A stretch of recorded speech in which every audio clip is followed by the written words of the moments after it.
സംസ്ഥാനത്ത് ലോക്ഡൌണിലെ രണ്ടാം ഘട്ട ഇളവുകളിൽ തീരുമാനമുടൻ. മുഖ്യമന്ത്രിയുടെ അധ്യക്ഷതയിൽ അവലോകന യോഗം തിരുവനന്തപുരത്ത് ചേരുകയാണ്. തിരുവനന്തപുരത്ത് നിന്ന് വി അരുൺ ചേരുന്നു. അരുൺ, കൂടുതൽ വ്യാപാര സ്ഥാപനങ്ങൾ, ആരാധനാലയങ്ങൾ തുറക്കുക മുതലായ സജഷനുകളും നിർദ്ദേശങ്ങളുമെല്ലാം മുന്നിൽ നിൽക്കുന്നു. ഒപ്പം ബസ്സുകളുടെ നിയന്ത്രണങ്ങൾ അടക്കമുള്ള കാര്യങ്ങൾ, ഇത് ഏതെല്ലാം രീതിയിൽ എന്തെല്ലാം തീരുമാനങ്ങളായിരിക്കും ഇന്ന് ഉണ്ടാവുക? 4 തലങ്ങളിലാണ് നിലവിൽ അൺലോക്ക് കഴിഞ്ഞ ആഴ്ച സംസ്ഥാനത്ത് നടപ്പാക്കിയത്. അതിപ്പോൾ തുടരുകയും ചെയ്യുന്നുണ്ട്. 30-ന് മുകളിൽ ടെസ്റ്റ് പോസിറ്റിവിറ്റി നിരക്കുള്ള സ്ഥലങ്ങൾ 8 മുതൽ 20 വരെ, 8 വരെ, അതിൽ താഴെയുള്ള 8 താഴെയുള്ള സ്ഥലങ്ങൾ, അത്തരത്തിലാണ് നിലവിൽ അൺലോക്ക് നടപ്പാക്കിയത്. അതിൽ ഓരോ തദ്ദേശ സ്ഥാപനങ്ങളുടെയും TPR നിരക്ക് പരിശോധിച്ചുകൊണ്ടാകും ഇന്ന് തീരുമാനമെടുക്കുക.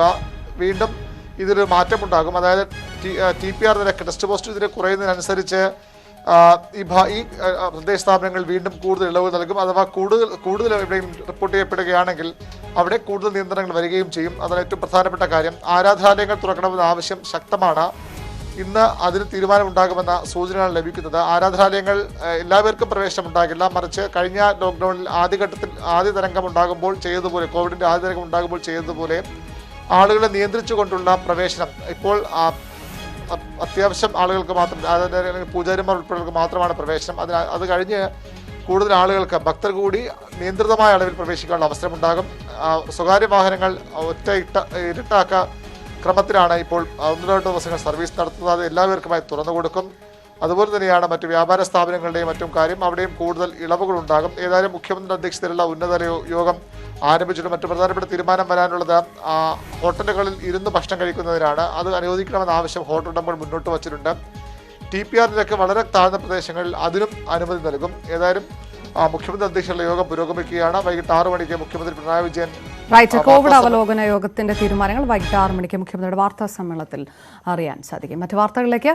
വിസ്മയെ മർദ്ദിക്കാറുണ്ടായിരുന്നുവെന്ന് പോലീസിനോട് സമ്മതിച്ച ഭർത്താവ് കിരൺ. വിസ്മയ ശുചിമുറിയിൽ തൂങ്ങി മരിക്കുകയായിരുന്നുവെന്നും കിരൺ പോലീസിനോട് പറഞ്ഞു. പോസ്റ്റ്മോർട്ടം റിപ്പോർട്ടിന് ശേഷം കൂടുതൽ നിയമ നടപടികളിലേക്ക് നീങ്ങാനാണ് അന്വേഷണ സംഘത്തിന്റെ തീരുമാനം. ഭർത്താവ് കിരൺകുമാറിന്റെ അറസ്റ്റ് രേഖപ്പെടുത്തി. അതേസമയം അസിസ്റ്റന്റ് മോട്ടോർ വെഹിക്കിൾ ഇൻസ്പെക്ടറായ കിരണിനെ സർവീസിൽ നിന്ന് സസ്പെൻഡ് ചെയ്തതായി ഗതാഗത മന്ത്രി ആന്റണി രാജു അറിയിച്ചു. എൻ്റെ മോളെ കൂടെ പഠിക്കുന്ന കൂട്ടുകാരിക്ക് അയച്ച കൂട്ടുകാരിക്ക് പറയുമ്പോൾ എന്നെ പരീക്ഷയ്ക്ക് എഴുതാൻ ഇനി ഒരു പേപ്പറും കൂടെ ഉണ്ട് എഴുതിയെടുക്കുകയാണ്. ആ പേപ്പറിന് അവൻ വിടുന്നില്ല. അപ്പോൾ അമ്മയെ തലേന്ന് വിളിച്ചിട്ട് പറഞ്ഞ അമ്മ എനിക്കൊരു 1000 രൂപ വേണം, അവൻ പൈസ തരുന്നില്ല, ഞാൻ പരീക്ഷ എഴുതും എന്നാണ് അവൾ തീർത്ത് പറഞ്ഞാൽ പരീക്ഷ എഴുതാം, ഞാൻ ഗോപിയെ വിളിക്കും, അവൾ ഞാനും കൂടെ പോയി എഴുതാമെന്ന് പറഞ്ഞിട്ടുണ്ട്.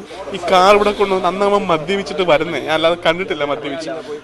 അതിനുശേഷം മാളിവിടെ 2 മാസം എൻ്റെ കുട്ടി മാളു ഞങ്ങൾ വിളിക്കുന്നു ഇവിടെ ഉണ്ടായിരുന്നു. അപ്പം തന്നെ അവൾ പറയുന്നത് ചേട്ടാ ഇങ്ങനെയാണ് എന്നും മദ്യപിച്ച് വരുമ്പോ തറയിട്ട് ചവിട്ടു എന്നൊക്കെ പറയും. വിസ്മയയുടെ മരണം ഉൾക്കൊള്ളാൻ ഇനിയും ഈ നാടിന് സാധിച്ചിട്ടില്ല. സംഭവം കൊലപാതകമെന്ന ആരോപണത്തിൽ ഉറച്ചു നിൽക്കുകയാണ് വിസ്മയയുടെ കുടുംബം. വിശദമായ ചോദ്യം ചെയ്യലിന് ശേഷം ഭർത്താവും കേസിൽ പ്രതിയുമായ കിരൺകുമാറിന്റെ അറസ്റ്റ് ശൂരനാട് പോലീസ് രേഖപ്പെടുത്തി. ഗാർഹിക പീഡനം, സ്ത്രീധന നിരോധന നിയമം ഉൾപ്പെടെയുള്ള വകുപ്പുകൾ പ്രകാരം ജാമ്യമില്ലാതെയാണ് കേസ്. വിശദമായിട്ടുള്ള അന്വേഷണമായിരുന്നു. പിന്നെ ഡോക്ടറുടെ പോസ്റ്റ്മോർട്ടത്തിന് ശേഷമുള്ള റിപ്പോർട്ട് കിട്ടേണ്ടതായിട്ടുണ്ട്. RDO ആണ് ഇൻക്വസ്റ്റ് നടത്തിയിട്ട്, അതോട് മജിസ്ട്രേറ്റ് ഇൻക്വസ്റ്റ് നടത്തിയിട്ട്, അപ്പോൾ അതിന്റെ റിപ്പോർട്ടുകൾ വാങ്ങേണ്ടതുണ്ട്. മർദ്ദനമേറ്റതിന്റെ ചിത്രങ്ങൾ പെൺകുട്ടി വീട്ടുകാർക്ക് അയച്ചത് പോലീസ് ശേഖരിച്ചു. വിസ്മയയ്ക്ക് ഭർത്തൃമാതാവിൽ നിന്ന് മാനസിക പീഡനമുണ്ടായതായി സുഹൃത്ത് വെളിപ്പെടുത്തി. കിരൺ പ്രശ്നമാണ്, എപ്പോഴും ഡൗറിയുടെ കാര്യം പറഞ്ഞിട്ട് എപ്പോഴും പ്രശ്നം ഉണ്ടാക്കും, എന്നെ നിരന്തരം ഉപദ്രവിക്കും എന്ന് പറഞ്ഞു. അത് കഴിഞ്ഞിട്ട് പറഞ്ഞു, ഞാൻ ചോദിച്ചാൽ അമ്മയും അച്ഛനും ഒന്നും ഇല്ലേന്ന് ചോദിച്ചു. അപ്പോൾ പറഞ്ഞു അമ്മയും അച്ഛനും ഒക്കെ ഉണ്ട്, പക്ഷേ അമ്മയും അച്ഛനും കൂടെ നിന്നിട്ടാണ് ഇവിടെ ടോർച്ചർ ചെയ്യുക. കിരണിന്റെ വീട്ടുകാർക്കെതിരെയും നിയമ നടപടി ഉണ്ടാകുമെന്ന് വനിതാ കമ്മീഷൻ. അന്വേഷണത്തിന്റെ പ്രാഥമിക ഘട്ടമെന്ന നിലയിൽ ഇൻക്വസ്റ്റ് റിപ്പോർട്ടും പോസ്റ്റ്മോർട്ടം ചെയ്ത ഡോക്ടറുടെ റിപ്പോർട്ടും പോലീസിന് കൈമാറുന്നതോടുകൂടി അതിൻ്റെ വിശദമായ അന്വേഷണങ്ങളിലേക്ക് ഇത് പോകുന്നതാണ്. സ്ത്രീധനമായി ലഭിച്ച കാർ വിൽക്കണമെന്നാവശ്യപ്പെട്ടായിരുന്നു പെൺകുട്ടിയെ നിരന്തരമായി കിരൺ മർദ്ദിച്ചിരുന്നത്. വിസ്മയയുടെ വീട്ടിൽ വെച്ച് മർദ്ദനമേറ്റിരുന്നു. ഇന്നലെ രാവിലെ 5 മണിക്ക് പെൺകുട്ടിയുടെ മൃതദേഹം ശാസ്താംകോട്ട താലൂക്ക് ആശുപത്രിയിൽ എത്തിച്ച ശേഷം കിരൺ കടന്നുവെന്നും പരാതിയുണ്ട്. മരണദിവസം വിസ്മയയെ മർദ്ദിച്ചിട്ടില്ല എന്നാണ് പ്രതിയുടെ മൊഴി. ന്യൂസ് 18 കൊല്ലം. വിസ്മയുടേത് ആത്മഹത്യയാണെന്നാണ് പോസ്റ്റ്മോർട്ടം റിപ്പോർട്ടിലെ പ്രാഥമിക നിഗമനമെന്ന് കൊല്ലം റൂറൽ SP KB രവി. അസ്വാഭാവികത ഉൾപ്പെടെ വിശദമായി പരിശോധിക്കും. ഡോക്ടറുടെ വിശദമായ മൊഴി രേഖപ്പെടുത്തുമെന്നും റൂറൽ SP പറഞ്ഞു. പോസ്റ്റ്മോർട്ടം റിപ്പോർട്ട് നമ്മൾ പരിശോധിക്കേണ്ടതായിട്ടുണ്ട്.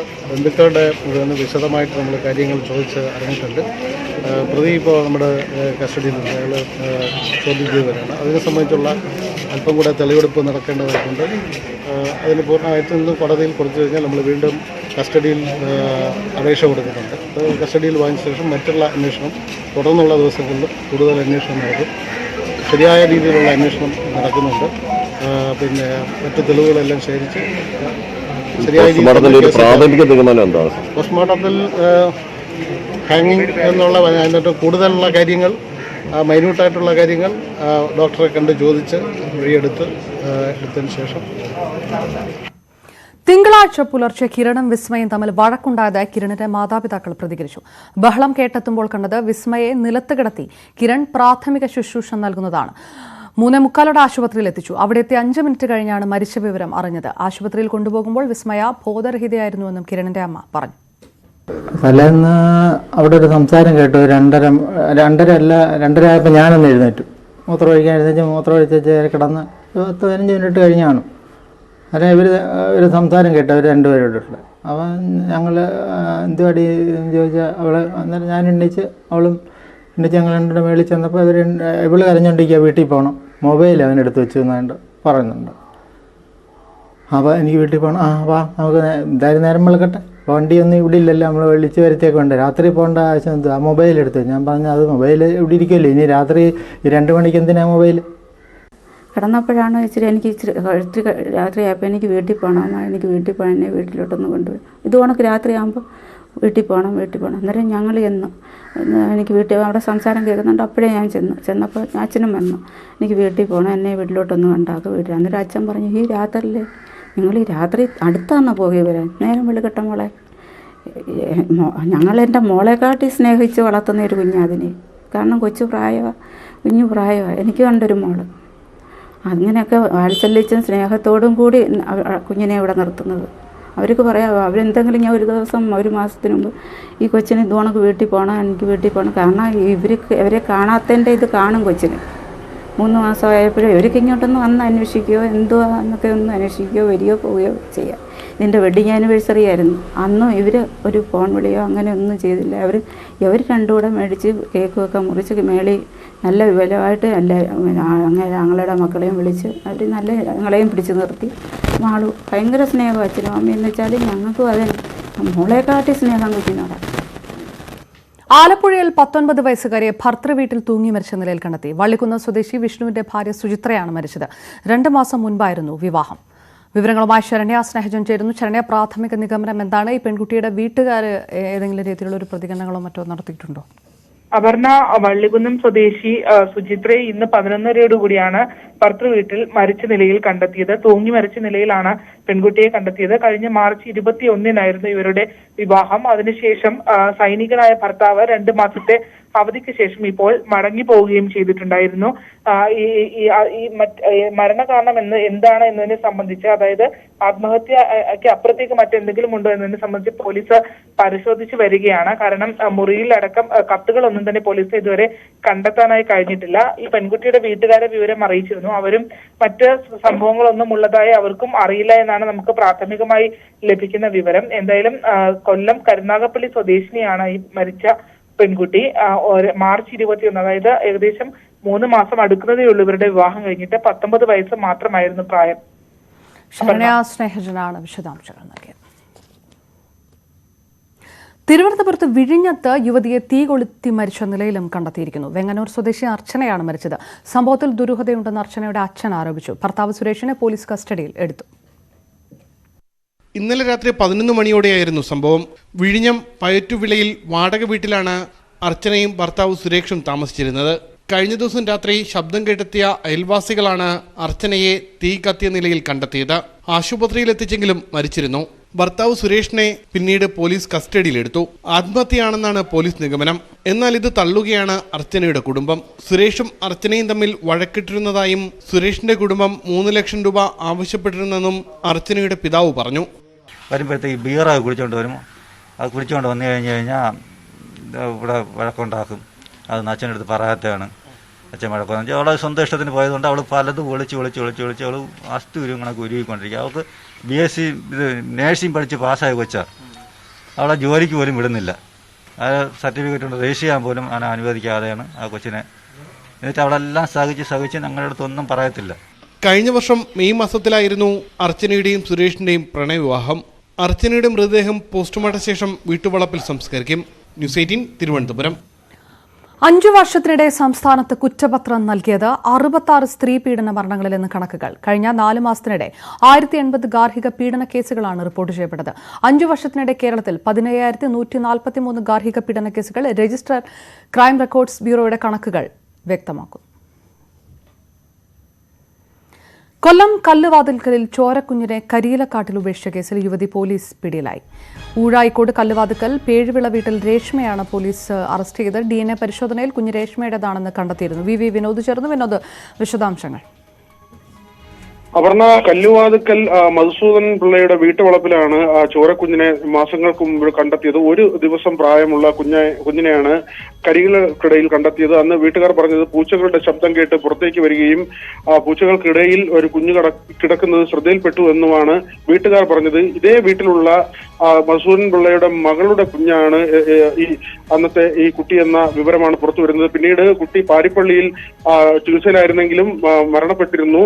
ഏതായിരുന്നാലും DNA പരിശോധന നടത്തിയപ്പോൾ ഇപ്പോൾ രേഷ്മയുടെ കുഞ്ഞാണ് എന്ന് വ്യക്തമായിരിക്കുന്നു. രേഷ്മയുടെ ഭർത്താവ് വിദേശത്താണ്. രേഷ്മയ്ക്ക് മറ്റൊരാളുമായി ഒരു ബന്ധമുണ്ടായിരുന്നു എന്ന തരത്തിലുള്ള ചില വിവരങ്ങൾ പുറത്തു വരുന്നുണ്ട്. ഏതായിരുന്നാലും നമുക്ക് കാര്യങ്ങളിലൊന്നും തന്നെ സ്ഥിരീകരണം ഇതുവരെ ലഭിച്ചിട്ടില്ല. പോലീസ് ഇപ്പോൾ വൈദ്യ പരിശോധനയ്ക്കായി രേഷ്മയെ കൊണ്ടുപോയിരിക്കുകയാണ്. അപർണ. റൈറ്റ്. വി വിനോദ് വിശദാംശങ്ങൾ നൽകി.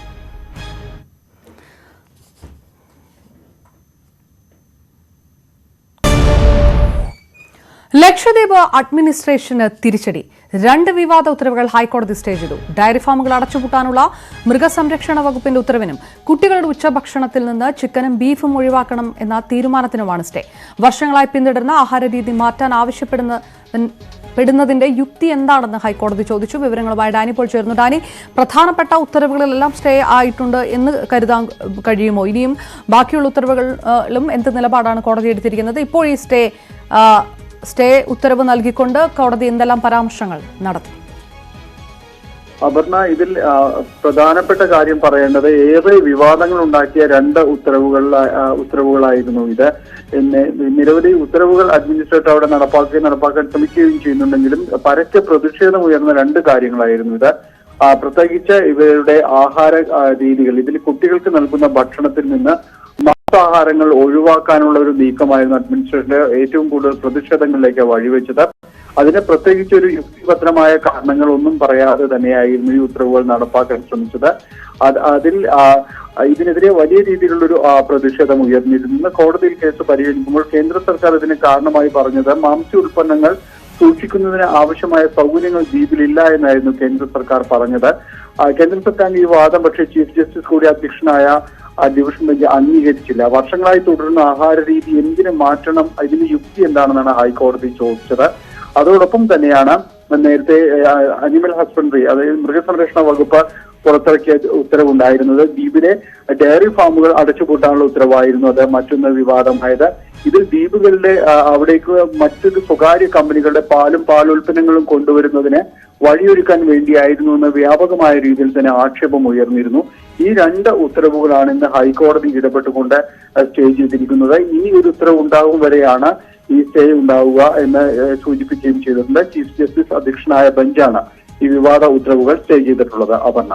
Okay, right. ഡാനി പോൾ വിശദാംശങ്ങൾ നൽകിയത്. പ്രശസ്ത സംഗീതജ്ഞ പാറശാല പൊന്നമ്മാൾ അന്തരിച്ചു. 96 വയസ്സായിരുന്നു. രാജ്യം പത്മശ്രീ നൽകി ആദരിച്ചിട്ടുണ്ട്.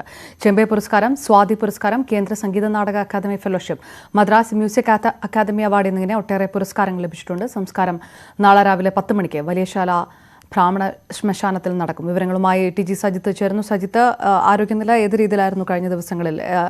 എപ്പോഴായിരിക്കും സംസ്കാര ചടങ്ങുകൾ നടക്കുക?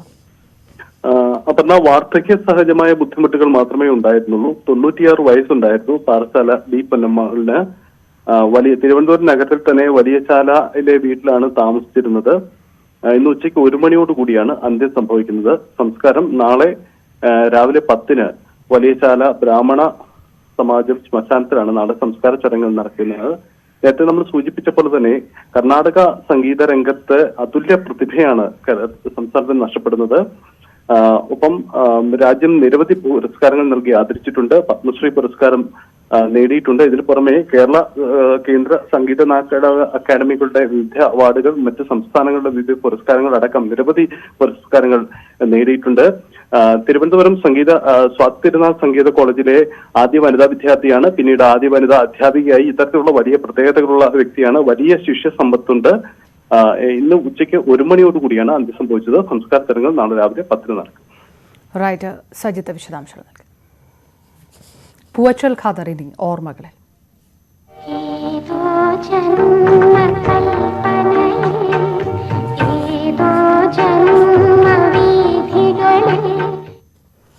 അന്തരിച്ച ഗാനരചയിതാവ് പൂവച്ചൽ ഖാദറിന്റെ സംസ്കാര ചടങ്ങുകൾ ഇന്ന് നടക്കും. പൂവച്ചൽ കുഴിയൻകോണം ജമാഅത്ത് പള്ളിയിൽ വൈകിട്ട് 5 മണിക്കാണ് സംസ്കാര ചടങ്ങുകൾ. കോവിഡ് പോസിറ്റീവായതിനാൽ പൊതുദർശനം ഉണ്ടാകില്ല. തിരുവനന്തപുരം മെഡിക്കൽ കോളേജിൽ രാത്രി 12 മണിയോടെയായിരുന്നു പൂവച്ചൽ ഖാദറിന്റെ അന്ത്യം. 73 വയസ്സായിരുന്നു. 6 ദിവസമായി തീവ്രപരിചരണ വിഭാഗത്തിൽ കഴിഞ്ഞിരുന്ന പൂവച്ചൽ ഖാദറിന് ഹൃദയാഘാതം സംഭവിക്കുകയായിരുന്നു. രാജ്യത്ത് പ്രതിദിന കോവിഡ് വർധന 1.5 ലക്ഷത്തിൽ താഴെയെത്തി. 3 മാസത്തിനിടെ ആദ്യമായാണ് പ്രതിദിന വർധന ഇത്രയും കുറയുന്നത്. 42,640 പേർക്കാണ് ഇന്നലെ കോവിഡ് സ്ഥിരീകരിച്ചത്. ആകെ രോഗബാധിതരിൽ 53% കേരളം, തമിഴ്നാട്, മഹാരാഷ്ട്ര സംസ്ഥാനങ്ങളിലാണ്. ടെസ്റ്റ് പോസിറ്റിവിറ്റി നിരക്ക് 2.5%-നടുത്തെത്തി. 100 ദിവസത്തിനിടയിലെ കുറഞ്ഞ നിരക്കാണിത്. 1167 പേരാണ് ഇന്നലെ കോവിഡ് ബാധിച്ച് മരിച്ചത്.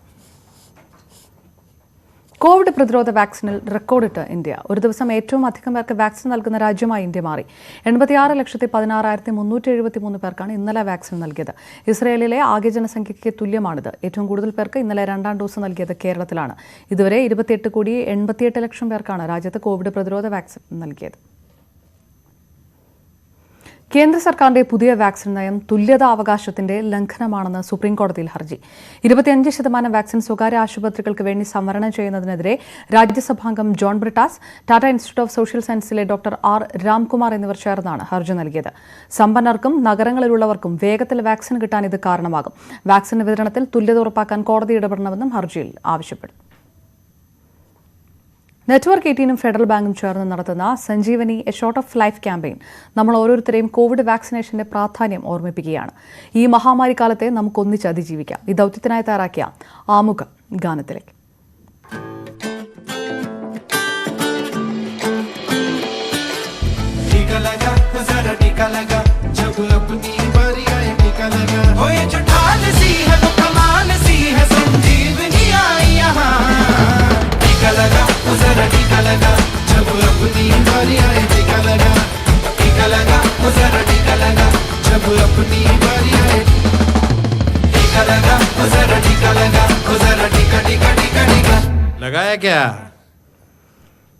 കോവിഡ് വാക്സിനേഷന്റെ സന്ദേശം രാജ്യത്തിന് പകർന്ന് നെറ്റ്വർക്ക് 18 ഫെഡറൽ ബാങ്കും ചേർന്ന് സംഘടിപ്പിക്കുന്ന സഞ്ജീവനി ഗാഡി പ്രയാണം തുടരുകയാണ്. 5 സംസ്ഥാനങ്ങളിലൂടെയാണ് സഞ്ജീവനി ഗാഡിയുടെ പ്രയാണം. ഇതുവരെ 256 ഗ്രാമങ്ങളിലൂടെ 1,19,650 പേരിലേക്കാണ് വാക്സിനേഷൻ സന്ദേശവുമായി സഞ്ജീവനി ഗാഡി എത്തിയത്.